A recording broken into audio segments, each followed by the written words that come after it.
Hello and welcome to my channel, Balkan Aesthetics. In today's video, I'm going to be discussing the fear of God and what it means. So, many people talk about fearing God, and if you look at the words of Solomon, he says that fearing God is the beginning of wisdom. But I want to explain what exactly it means to fear God, okay?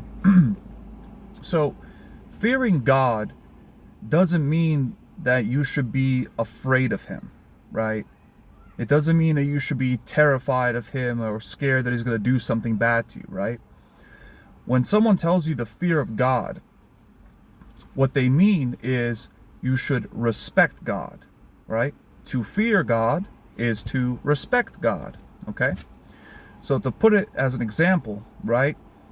Think of an imposing man that walks into a room, right? He's tall, very stocky, right? He looks well built. He's the kind of man that you don't want to mess with. You don't want to disrespect, because that kind of man can give you a whooping, so to speak, right? It works the same way with God, right? You shouldn't fear him in terms of being afraid of him. You should respect him, right?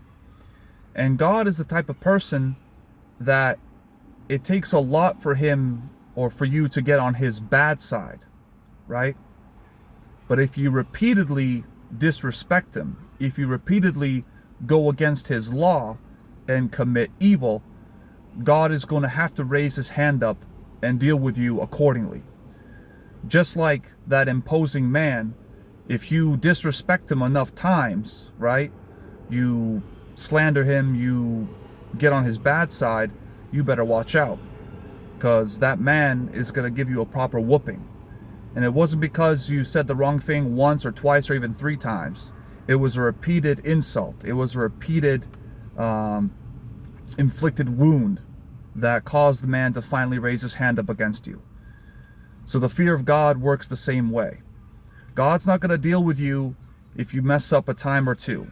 But if you repeatedly go against his law and do what he tells you not to do, he's going to have to deal with you accordingly. So that's what it means to fear God. And once you understand that the fear of God means to not disrespect God and to follow his law, you will then begin to accrue wisdom, and you'll know what not to do, so that you stay in God's good graces and that he watches out for you. So yeah, that's what it means to fear God. Respect the man. Respect Jesus. Do what he wants you to do. Live your life how he wants you to live your life, and you will be blessed. And that's all I got for this video. If you want to give the video a like, go ahead. If you'd like to subscribe, that'd be great. And if you want to leave a comment for any future video you'd like me to do, I'd be happy to oblige. And as always, God gets the glory. See you in the next video. Bye.